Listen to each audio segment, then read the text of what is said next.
All right, what's up, Odyssey fam? I got my boy Bloom from Lompoc with me. Yo, what's good, man? Bloom is actually one of the people that got me heavily involved with the 805 hip-hop scene. In high school, he dropped a song called Illy Headsets. And I was mind blown to hear that someone from my hometown could make something that I thought should be on the radio. So after that, I turned into his biggest fan, and I started listening to other locals he was rapping with. Respects. A little history on me and Bloom, but let's get into the ill mind of Bloom, the Illa. Looks good, yo, tapping in, man. When did you get into making music? I don't even think I know this. I don't even think I ever asked you that. Making music, it's funny because, when I was first starting to come up, I did listen to more like rock and like stuff like that. I wasn't even like stumbled upon rap yet. And it wasn't till I think I was in like middle school or something. The Boyboy, he showed me Eazy-E. First song I ever heard was "Give Me That Nut" by Eazy-E, and I was hooked on it. After that, I was like, you telling me that? You know what I mean? Like these dudes just got some beats and they just write poetry? Because I was into poetry then. I was like, they're basically just were like damn near writing sonnets and stuff, just like back to back. So I was just like, shit, I'm gonna try to make some music. So then. you hadn't heard hip hop until that song? Yeah, until that song. I had no clue. I found Eazy-E. Because I mean, even like my family too, like they were kind of more based around like church and stuff. So I was listening to like Christian rock and stuff like that, like Switchfoot and just stuff like that. I listen to them too. OC Supertones and stuff like that. So I was like, oh damn, and then I found this whole different world. Because I wasn't one to play an instrument or anything like that. I never tried. And I was like, damn, like literally, like my vocals is my instrument. Like this is what I got. And just like rhyme schemes and stuff. It fascinated me. So I was always with my, so your I always had my headphone. Like shoot, I'll be the crazy motherfucker walking down the street like yapping some shit to himself. And it's funny because I see people doing that sometimes. I'm like, hey, what's wrong with this fool? Like. But then I'm like, shit, that was me too. Just getting lost in the funk. You get lost in it. Just having a good time. How old were you when that happened? I think I was 14, 15, like 14, I think. That's crazy. I didn't hear hip hop till 14. Or That's crazy. Or I think I was younger than that. I think I was like 12 or 13. So the Boyboy, West Coast had something to do with you listening to hip hop, huh? Yeah, well, me and like we all grew up together. Like Mission Hills. It was like we were all right there. Yeah. And then like he just came home with me one day and like got a little stony and stuff, and he just started putting them slaps on. And I was like, what the hell is this? Like, to me, I was just like, yo, like, what is this? Yeah. But then, he went from Give Me That Nut to Real Motherfucking G's, because, Boyboy's always been on that Cholo swag stuff. Yeah. But, he hasn't even changed even till now. He's still, like, the same cat. Like, always dressed as, like, hella old school OG type shit. But he's the one that plugged me in with that. And That's I was crazy. like, shit. Shout out Boyboy. Yeah, nah, for real. I was like, damn, what the hell, bro? Yeah. I was like, shit, like, straight up. Like, you introduced me to a whole different like image of music that I've never even stumbled across. Yeah. It was insane. It was insane. And what's crazy about that, I met you at like 16 and you dropped Illy Headsets at like 17. Yeah. So you quickly got wrapped into the hip hop scene. No, yeah, because even then I was like, coming up in high school and we'd be over at Reza's house all the time. Like, he had his little studio in his garage and, I'd be whipping up a couple things there. That's like the first place I ever recorded was Angelo's studio. Was it Illy Headsets? No. I just did like a couple of tracks before that, just kind of like messing around tracks, like. But Illy Headsets was the first one, right? Yeah, I actually did that one at Juan Cepeda's house. Yeah, Juan's big on the hip hop out here too. I don't think he goes by JMZ anymore or whatever. No, just Juan. But basically he did that one, and then that ended up contributing to that project I dropped, Il Lame Volume 1. Yeah. Which shout out the Reverend for doing the cover for me and holding me down, But I actually did that at Sean Daly's house. We recorded the whole thing in like a week and a half, and then plus his little edits going through it, all together 2 weeks, and we just released it a week after, just like. Tell me about the making of Il Lame. Il Lame, it was. Like, what were you going through at that time? What was it about? Yeah, well. Low key though, like I'm a big fan of Nas. Like Nas is like major inspiration to my shit. So I know he has like Stillmatic, Illmatic and stuff. So I was like, shoot, whatever. I'm gonna do my own little twist and drop an Il Lame tape. But basically, Il Lame, like I just made it my own. Like it was like my word for my own way of living. Like fuck. So that's why I expressed a lot of like, you know, like the pain going into it, or like, but I also got my good smoking vibes, but at the same time, you also got a little bit of like, you know, like connection to the world, like expressing your worries, or like, you know, just everyday life. Like now I just try to make everyday life music, or, you know, just something vibey, good feel, but I always like to touch down on like what people feel the most. Like pain is something you can't run away from. Like everyone feels pain. Yeah, so it resonates with everybody. You know, like talk pain. Like everyone has happy feels too. That's why I try to do the good vibes and shit, you know? Yeah. But I'm trying to get my music to be in rotation to like, damn, like I'm feeling like this right now. Like boom, you could always go to Bloom to Illa or whatever and plug in a beat that's like, damn, like I feel you, bro. You know? Yeah, for whatever feelings you're going through. You know, so that's how the whole thing was. I wrote about all that. I had a couple cool features. I had Billy Ray on there, and shoot, it's been a while. I can't even remember. I know I had Reza on there. I had Angelo on there when he was Mr. 150K. You had Zay on there. You know, Zay. You had a lot of people on there. I got a couple people on there. Half Breed. Oh, yeah, Half Breed. Oh, yeah, we had that song Go. I had Seth Nina. Yeah, you had some shit on there. That's my shit. I still bump it. Dude, some slaps on there. We definitely had some slaps. Like, but it's cool because we did it so quick and then just released it, you know? Yeah. But the whole and I actually did that in Sean Daly's closet. He had a little closet right next to his little, like, setup. Mm-hmm. Well, I'll just be yapping up in that thing. Yeah. And that was a while ago. Have you dropped an album since? I haven't. But I got one wrapped up with JJOTB.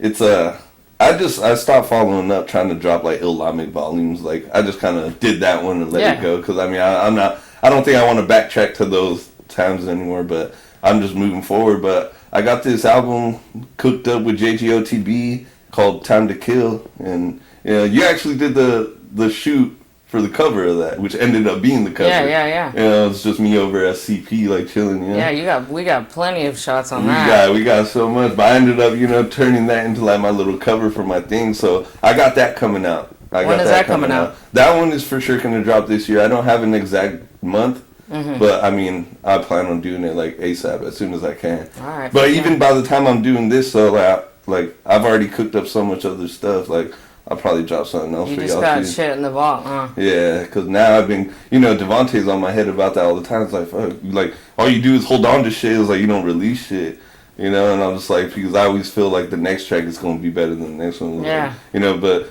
I guess that's my downfall, too, is like, fuck waiting for the hit, like, or like the better song, just drop all your shit. No, every artist thinks their newest shit is the hottest shit, but it's not true, though.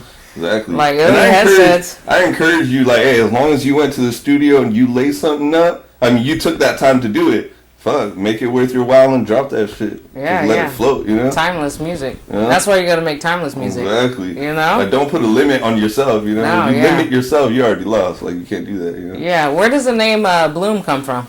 Bloom, it basically is funny because I used to go by different names back then. Like, you know, I used to be J. Dot Bloom, or at first it started like, oh, J. Don. I was like J. Don, but I was like, I'm not even really like a Don, you know? So it's like, nah, you know? So then I switched it to J. Bloom, and then I just decided to drop it all and put Bloom, and I just came up with J. Bloom just overall, like, just because, like, my whole introduction to music, I feel like it all built me to where I'm at now. But I just chose to take it to that extra level and put more time into myself and my craft. So I just kind of bloomed into the whole feel, the whole vibe.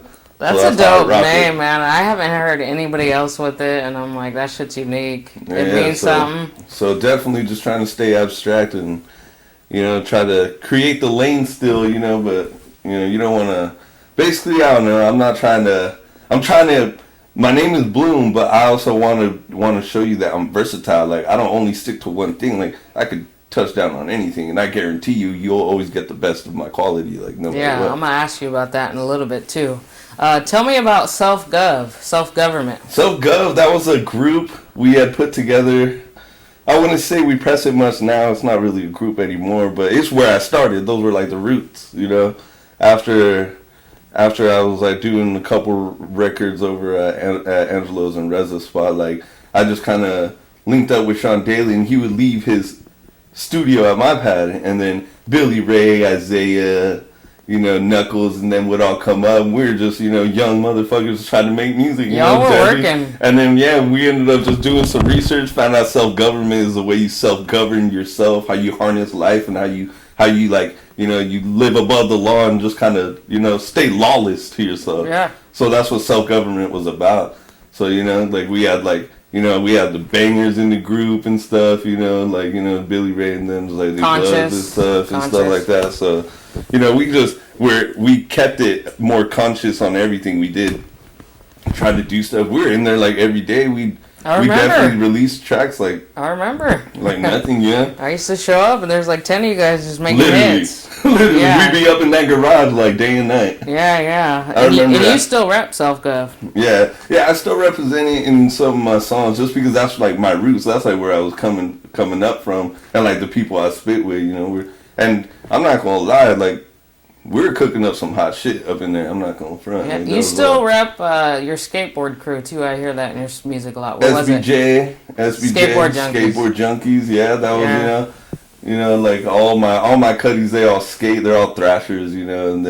And then you got my other group of friends who are like skaters and thrashers, but they still do the music shit too. Yeah. So we just link right there. And I know my homies. They all wild as fuck. Yeah. Well, they all like cut different. But yeah, I still represent like everything throwback. Like that's where I come from, so you don't forget. That's what I like about your music. You talk about your homies and real shit like that. You bring out your homies a lot. You shout them out. No, definitely. Like the Reverend, shout out the Rev. Yeah, always support. I represent the Reverend to the fullest all the time. No, yeah, you really support for sure. Obviously, I got you in a couple of my raps. No, you're one of my top supporters You've been number one supporter of my shit since the beginning. So yeah, I'm still here. Hey, you still here? I mean, shit. I'm visiting Cali right now. Yep, it's good. We had to get it in. He's only here for a couple days, but I was like, we got to do that. You already know. Any life experiences that shaped you into the artist you are today? Major ones. I think that's a lot. Like, I feel like almost every day something happens in my life that, is going to impact my music in some type of way.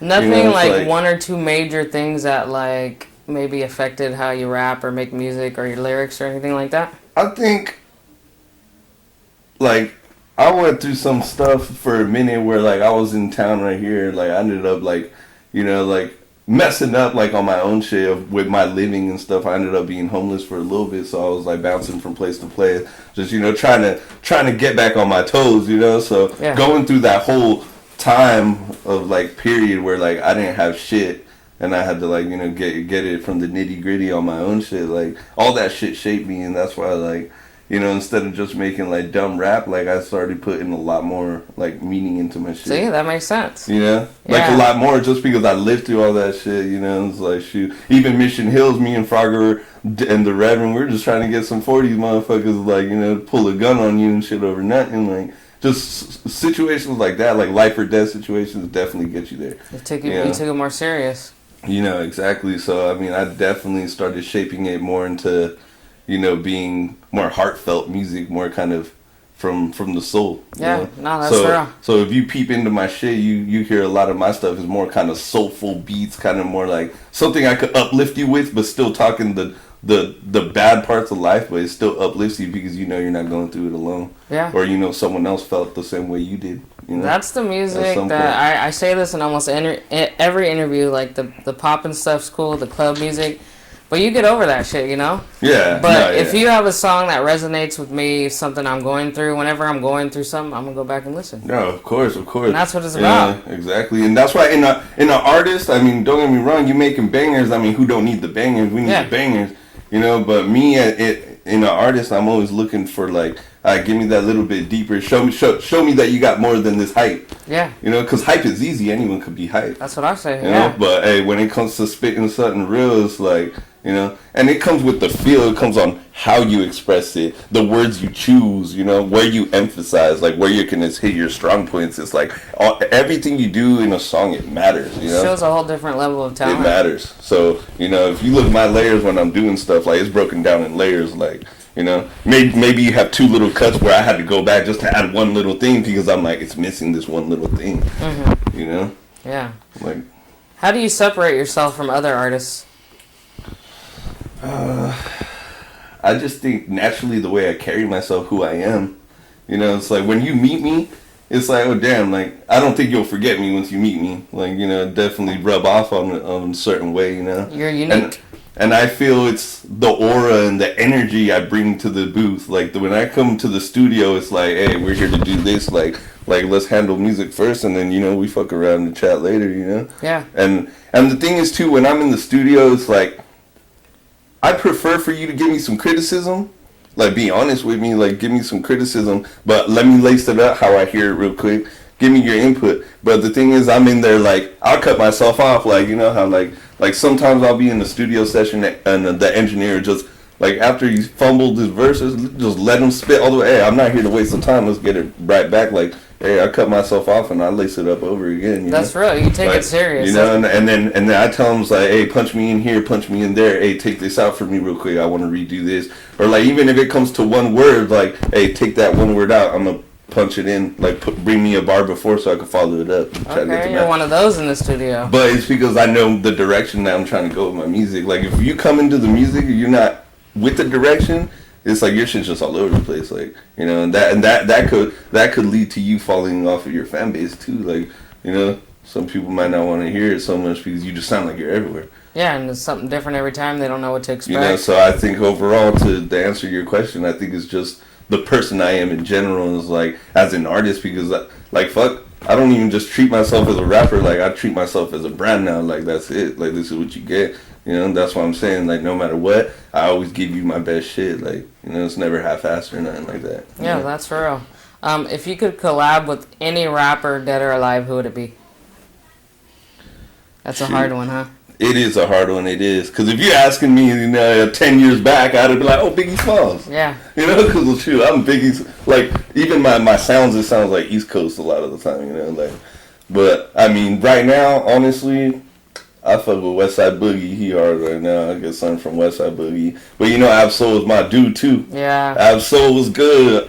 With you brought me What the West is missing, baby. Yeah. So I'm with that, man. Like, shoot, I'm definitely, just because they're so vibey and like real, they keep it real, and like the cool thing about Ab-Soul is like he'll say something so real, but he'll make it like comedy. Like it's like he'll make it comedy. And then WestSide Boogie, you just spit it with such a feel. It's like, damn, like how could I not feel you? Yeah. So it's like WestSide Boogie and Ab-Soul will probably be like my. You top put me one. on to both of them. You put me on to Ab-Soul like shit 8 years ago. Yeah. So I'm definitely, looking forward to hopefully being there one day with them. Nah, you gotta say you are, fam. All right, I'm there already, fam. See? There you go.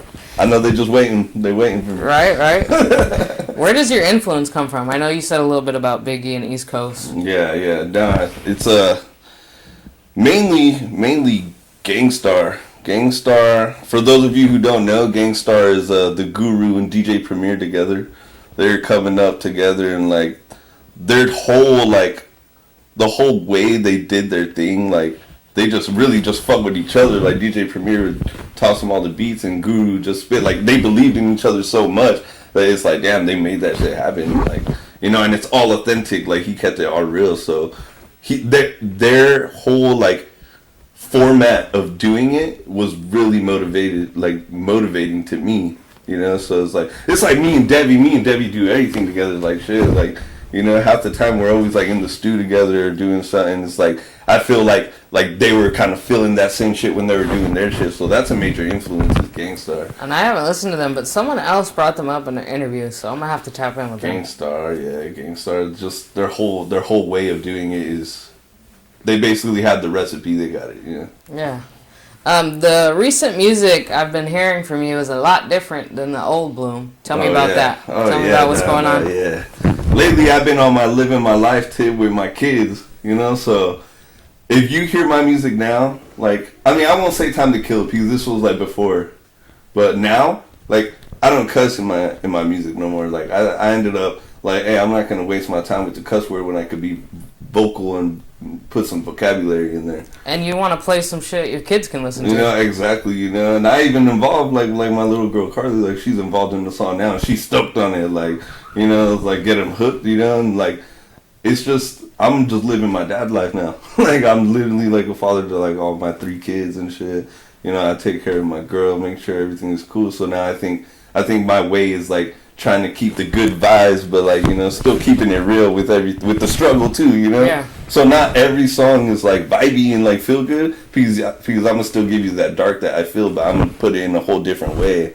Like, I've definitely shaped differently than Bloom from back then. You're right. Yeah. So whatever you're going through in life, you can tell by your music. Right. And like I said, I've been isolated. I've moved away. It's been almost 2 years, and I'm barely back now. But I mean, I'm isolated. Like, shoot, I'd literally go and record in my spare room now. You know, I don't even interact with nobody. So it's giving me so much time to self-consume with, like, you know. Who you are, and who take you actually everything are. in. Yeah. You know, and the fact that I don't have other people in my circle trying to like Persuade. direct or anything, like my boundaries have expanded to like limitless instead of like, oh, I'm limited to what we're doing here. That's amazing, bro. Yeah, because your old music, you're going through a lot. Yeah. But now it's like a vibe. Like, my boy Bloom's doing good. He's happy. Exactly. Now you could tell. It's like layers. It's like, you know, Earth got layers, like the atmospheres. You know, I feel like the whole time I was almost at the exosphere, like right there, and I finally broke out now. Like, now I'm just I'm consumed in the galaxy and not just what I got here.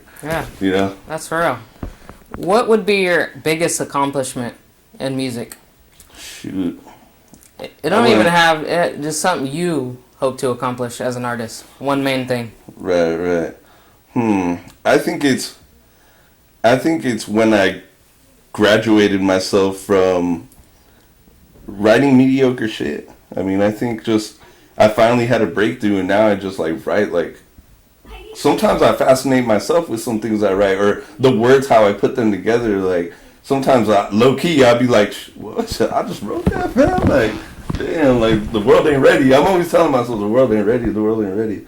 But I think that's definitely it, because if I wouldn't have done that, I don't think I would have tried to pursue my music as much if I just always felt, I'm just writing the same shit all the time, the same shit. So I think that's a major accomplishment for myself as an artist, because an artist just always wants to be greater than what they feel they are. Yeah. And when I finally hit that breakthrough, it's like, basically I'm not worried about how someone's going to feel when I say it. Because it's like, fuck it, I was like, you could skip me too. Yeah. Well, somebody else is going to play, you know? So I just spit it how I feel it. That's right. And I hope it's real enough to get to you, you know what I'm saying? Yeah. Have you ever wanted to quit rapping? There was a time where I was just like, not really wanting to quit, but I was more kind of like, I think I'm just gonna do music for myself rather than just like releasing shit. So I was like, I'll just keep music in my phone all day and just listen. So it wasn't like really like I wanted to quit music. Maybe I just wanted to stop releasing stuff. Why is that? Because of the lack of support, huh? I think it's like, you know, like that does kind of knock your confidence sometimes when you're like, oh shit, I just made like this dope record. Like this record is dope. Even now, I mean, like, I don't be getting too many views and stuff like that, but I know it's coming. I know something's gonna hit because I've been working hard, you know, like trying to do some shit. But overall, it's like you feel you made like this such a good song, and you release it to the world to see. And sometimes like you don't want to go looking for an hour or 2 hours, but then you come back 3 days later and you're like, oh shit, damn, I only got like 45 plays, like, you know. And not only that, someone hit this like button. I was like, I know that's one of my haters in Lompoc. Like, it has to be, yeah. You know, because I mean, I know only Lompoc is tapped in right now. Yeah. You know? All right, y'all. So my camera cut off on us. What I was saying was you gotta focus on how many people are gonna love your music, how many views you are gonna get, and it'll come manifesting. Right. So if you focus on how much you're not gonna get, no one's gonna like it, and you're all nervous about it, that's the kind of energy you're gonna put out. Right. It's hard to accept, but a lot of locals don't get love, and I keep trying to tell them, man. No. I get more love from people that don't even know me. Like, that's what I hear. You get fans around. I guess it's people that know you, they just don't take you serious, you know? Yeah, no, but. Yeah. But I love local music. It's more real to me. I know once you get mainstream, they tell you what to say, they tell you what to rap, they tell you what to put out, you know? So I fuck with local music, but there's not very many of us, you know? Yeah, I'm free to move as I please right now. Yeah. So I asked Bloom, we got cut off, but I said, what local rapper would you collab with? So go ahead and tell him. Yeah, so I was mentioning him, I was like, you know, I support Shorty Doo-Wop's movement and what he's doing. Like, I bumped Vision 2020 and all that, you know. And I've gone out to some of his shows. You know, he hit me up one time about a show here in Lompoc. He was like, hey, if I'm in your city, so I pulled up on him. You know, and I was just like, it's funny because I fuck with Doo-Wop like that, but we haven't even gotten on the track or anything like that. And I met him from basically through Louis B. Or I think it was called Louis B. or something. In Santa Maria. Yeah, some little spot that your boy Bent put together, and he asked me to be in the show. So I was like, hell yeah. And that's where I met Doo-Wop right there. Like you know, he was litty from when and he was humble as fuck when I first met him. You know, so I was like, I would definitely want to collab with Shorty Doo-Wop. He's dope as an artist and just as an overall person. Yeah, and I was saying they're like both on the same level, like real lyrical, right. Storytelling, rapping about real shit. Shorty Doo-Wop, super unique. He's positive with it. Yeah. He's a whole fucking vibe. Absolutely. So I was saying, hey, Doo-Wop, hit me up, fam. I'd like to see a whole Bloom and Shorty EP. Oh, that would be fresh. I'm manifesting that. So let me know what you think about that, Shorty. Yeah, like I said, man, I work fast. Yeah. I'll cook it up quick. Yeah, definitely. What do you think about the current state of hip hop? I feel like so much stuff is like getting remixed right now, like throwbacks. Like it's like Trippie Redd just did that Busta Rhymes, "Baby If You Give It To Me." I haven't heard that yet. Yeah, but it's cool because like everyone's like remixing all this old shit, and I feel like it's just looping its way back around. You know, but don't let that stop the creativity. Like you know, like because I mean, hip hop took a wild turn for a minute. It went. I feel like hip hop went somewhere I've never even seen it be. The mumble rap. You know, like all kinds of there's so many different shit out there. You know, and like it's just insane. Like, but I think low key is coming back around to what it originally. Yeah, what do you think about people recycling music? I'm a supporter of that. It's like same thing. It's like you know, beats you sample old shit all the time. So I mean, there ain't really nothing wrong with that. I don't think. At least. When you do it, just do it justice, you know? Yeah, but you think it's not really bringing out your full creativity because... Yeah, well, because you're kind of biting on somebody else's, which I feel it. But think about it, as an artist, you write so much shit, I think every once in a while you take a track that you know what I mean? Yeah. Like, that's cool. Because you've already showed your progress and showed what you really about. So you're accepting of the new styles and stuff. Yeah, I mean, you know, everything changes is meant to change. Yeah. You know, it's either you're going to change with it or you're just going to stay back there. Yeah, because there's those old hip-hop heads that just cannot get with it, I still bump, like, old school 70s, 80s hip-hop even now, like, shit, you know? I'm still on that shit, too, like even Devontae would be, like, on all the new shit, which I'm on it now, too, like, I mean, I try to, but shit, I'd be playing some old shit, you know, Debbie gonna be like, oh. But yeah, it's like, that shit's hard, but fool, like we on to a whole different shit. Right. You know, but you still gotta pay respects. You gotta pay them respect. No, you gotta pay homage, Hey, exactly. You know, hey, bump the old shit just as much as you bump the new shit. Just keep it together. You know what I'm saying? Yeah. So in the 805, there's a lot of people bringing G-Funk back and funk. And so what do you think about that? I think it's cool. I mean, if that's your style type of shit. You know, it's not really for me. I wouldn't plug into that. But I know there's still. You know, like old heads, they're still looking for that new, still like they gotta like follow my era, man. Like, but I want the new shit, but it's still like it's intact with how we used to ride back then. It's interesting because those people get like, especially that G-Funk sound. It's like you know, locally those people get the most plays. Yeah, and I think it's the old heads looking for that sound. And it's just the sound I think is naturally someone like it's to timeless. Pick up. Yeah, it's you know, timeless. It's like it's just there to pick up. You know. Yeah. What advice do you have for artists just starting out? Like, what would you tell yourself now? I got it. I'd be, to be honest, if you can come into the music game, just be ready to be criticized like a motherfucker. And you can't take none of that to heart, you know what I'm saying? Like, because that's what the game is competition left and right. So come into the game with full-on confidence and knowing that you back yourself 100%.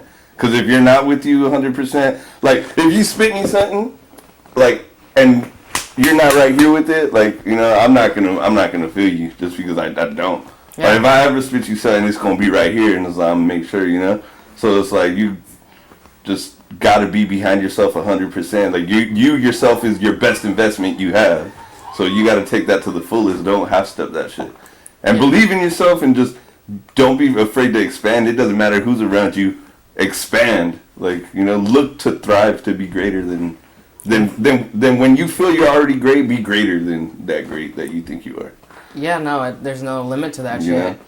You can always get better. How did you take criticism when you first started versus now? When I first started, it was hard because like I was just like, damn, like I just wrote this, like, you know, and someone was like, damn, like that shit whack, to be honest, like, you know, and I was just like, what? I was like, damn, like I was low key bitter. I was like, fool, you're whack, bro, like, you know, but at the same time, like I hear my own shit now, and I'm just like, oh yeah, I was pretty whack back then.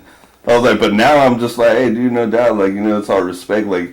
It's just an opinion. Criticism is just an opinion. Just an opinion. And one person might not like it, but the next 5 might. Yeah, it's just an opinion, you know, but it's like, it's how you take that opinion. Whether you're going to take it in as positive and use it constructively, or you're just going to take it in negative, and then you're choosing not to grow when something like. But it's important to know when the opinion is real. Yeah. Like, anyone come in and be like, I don't like that shit. Like, why, hey, like why don't you dig it? Like, expand more on it, like let me know. You know, a lot of people just want to throw the hate just to throw the hate, and then low key, if you can't tell the difference between real opinion and just like it's like hate. Lust or hate, like you're gonna take that home and you're gonna fuck up your whole rotation because of someone's opinion. One person that you didn't even like really take the time to invest in whether it was real or not. Because now you're just stuck at home thinking like, fuck, like.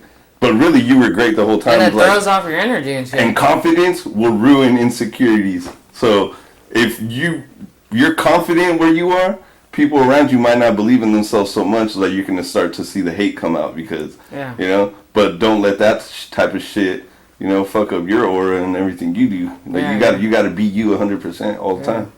What usually motivates you to make a song? I know you said, you know, whatever you're going through, but lately, what is like, all right, I got to go get in the booth?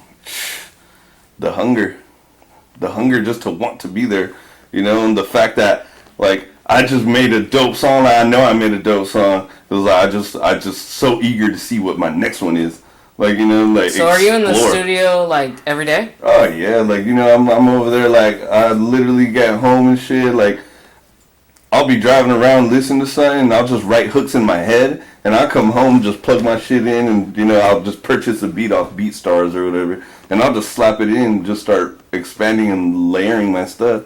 It's just the thrive and the hunger. If you don't got it, you know, you're not going to be trying to do that. Where do your song ideas come from? Like you said, you're usually driving around listening to music. Does that target something to... I think it definitely makes an impact on where I'm at when I'm writing a song. I do believe like that has a lot to do with it. But a lot of the time I'm just in my room pacing back and forth. You know, I'm a pacer. Like even if I'm on the phone for a little bit, I'm like pacing. Yeah. But it's just harmonizing. I tried to harmonize a lot of things first, and then I'll plug in words or something. So you do your hook first and then your verses? It depends. Sometimes I'll listen to a beat and I'll be like, okay, I know the first verse. Like I know, because some beats jump off with the first verse instead of a hook. It's like, it just kind of depends, but usually I do try to go for a hook first, or like an intro bridge to my actual song, like just the feel that I'm gonna take it, and then I just keep my direction from there. Cause I always wondered how you guys get your subjects, like some, you know, they have writer's block and shit. So when you get in there and you hear a beat, like you're like, I'm gonna make this song about this. Like, how do you guys come up with that? Yeah. Well, like I said, like sometimes too is just subject. Like, you'll be writing something down, you know, and it'll just be like a word, like for example, 21 Savage, who was like, a lot, boom, so he was like, it's like that song I wrote, All Day. I got Smokey Capone and Debbie on there. Yeah. But I just basically expanded on all day, and I just filled in the rest. Like, it's basically a feel, but sometimes you hear a beat and it just brings the feeling out. Like, you know? Yeah. It could be like, you know, like self-love or whatever, like the feeling could be like courage. And you just want to, like, expand on something. And write about that. You know, like, the feeling could be love, it could be hate or something, but you're going to expand on that and try to build. And basically, the beat is, like, the lead, kind of, you know? Yeah. I was talking, you know who Dominator is? Yeah. I was talking to him, and I asked him the same question, and he said he's kind of a leech when it comes to that shit. Like, he'll write music based off what other people are going through. And I was like, damn, that's cool. Genius. That's cool, too. No, that's like an endless... amount of songs. Definitely. It's like when I do my storytelling shit. Like a lot of time I'm telling stories like some shit I heard of or like. So you do that too then. Something like that, you know, just because, you know, I mean, you could always like go off your shit, but there's so much out there in the world that you could. That's what I'm saying. When people have writer's block, I'm like, nah. Dominator's smart for that. He's smart, right? I was like, damn, mind blown. That's good though. That's good. No, because I low key sometimes do the same thing. Sometimes, you know, like that's funny. He said he'll be watching a show, and I don't know, maybe someone's getting cheated on or something. He'll go write about that shit. Literally, like right now, I'm writing a song, and I've seen that movie Coraline so many fucking times in my life. I'm like, damn, this song is basically based around like the movie Coraline, but I'm writing it to like towards my girl, but I'm expanding on everything like that movie's done and using it in like my everyday life. Yeah, that's crazy. So it's like, you know, I'm basically referencing a movie, you know? With artists, so I started doing the lyrical breakdown. I think that's very important because bars go over our heads all the time. Right. Listeners. But I think you guys should also come out before you drop a song and say where you were coming from with it and where you got it from. Like, because sometimes we don't know what's going on really. Right, you know? Right. So I think that's important too, because sometimes... Yeah, that's cool. Maybe drop a little preview of me interacting with my fans before I drop smart. a song. They want to see you, you know? That's smart. Your fans want to see you, see what you're doing, see what you're talking about. You know, you guys kind of just drop shit. You know, we listen and we're like, but we don't really get the concept sometimes. Because my last song was way different than this one. It was like I went from dropping Blowing Smoke, and you know that's kind of more deeper, kind of like more like that was my shit, like sincere about shit. And then I went and dropped like Smoke Break or something with Happy Reeves, you know. And it's like, damn, those two bad. Like, damn, how are you like at your lowest right now? But now you're just like, I'm staying lit with you, bro. You know what I'm saying? But definitely, I understand because you know, like the levels to that shit is crazy. That's just a tip from a listener. Oh, okay, you know? Cool. No, hey, that's dope. Yeah, and that also shows us that you're tapped in with I'm serious about it, people watching you, you know? Anything else you want to touch up on that we haven't touched up on? Anything you want to tell them? Anything you want to ask me about, or I think listeners' point of view? Right. I think the whole music community needs to... I mean, competition is good, but you guys also need unity.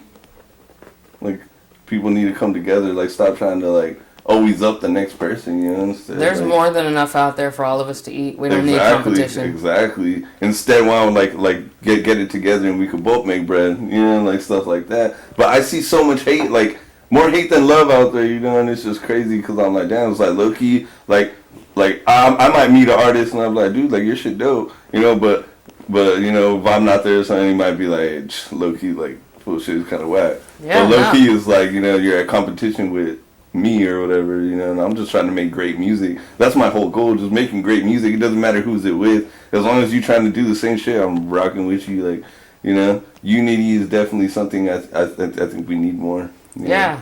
I always ask that question. I asked Caponiac, and he said unity. He said when someone drops an album, everybody in the 805 should push that. Imagine if we did that. Right. No, yeah, right. Shout out OG Yak, man. He's always kept it real with me too, and he's just so, you know, he's really upfront about his shit. Like, yeah. And Swami, I asked Swami, you know, Swami's been doing it forever. He said you gotta, what did he say? Stop hating on the artist next to you because they might be the ones to blow up. Right, and you're gonna be left behind. Right, yeah. And we all saw it with the Boyboy West Coast. Right. A lot of people hated on the Boyboy, and he came out of nowhere, and you know? And no one was fucking with him, so he didn't put no one on. Yeah, but he ran in the game and did his thing, you know? I'm like, exactly. Hey, that's what's up. I was like, that's good shit. You know, no, but that's true, you know, especially... I mean, because Caponiac seen all that shit. Like, Caponiac was right there. He was right there. Like, you know, basically there. Like, damn. You know, so he knows how, like, all that shit is, you know. So. Yeah, you never know who's going to blow up. And it just comes randomly, and you might think you're way better than them, but they just blow up somehow. They take off, you know? They do. Oh, yeah. But, all right, Bloom, it was super dope chopping it up with you. That was some shit I have never even sat down and asked you. I've known you for, like, almost 15 years now, I think. Yeah. But it was real cool.